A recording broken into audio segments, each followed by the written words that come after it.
There was this online craze thing called the Harlem Shake. It was sort of like something that Alex Zane introduces clips of in 18 months' time, but now and on the internet. You go to YouTube and put in Harlem Shake, and you'd see like a big room, and it'd have all these people in it. And none of them were doing anything apart from like one person who was sort of dancing a bit. And then the music would go all excited, and suddenly everyone was dancing like they were crazy. It was literally that amazing. It's better than Gangnam Style, because Gangnam Style looks better, but it's harder to do. Like with Harlem Shake, you don't have to learn anything, you just sort of go like that. It's brilliant.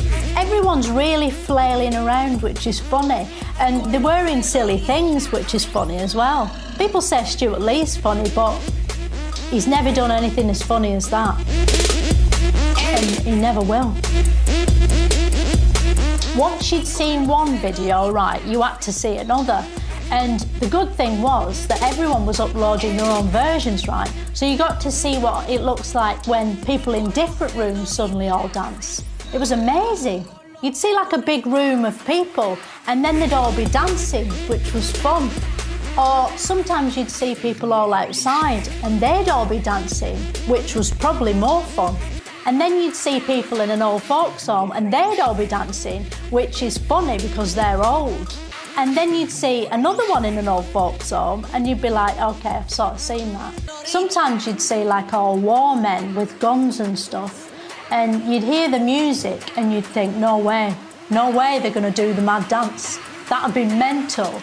But then, right, they do it anyway. They do the Harlem Shake. It shows even men who've been trained to kill and have been handed implements of death by the state still like to let their hair down. They could probably do it as a victory dance, like on the battlefield, over the bodies of people they've killed. And the music's quite loud, which would drown out the screaming. And there were loads of people doing it in offices.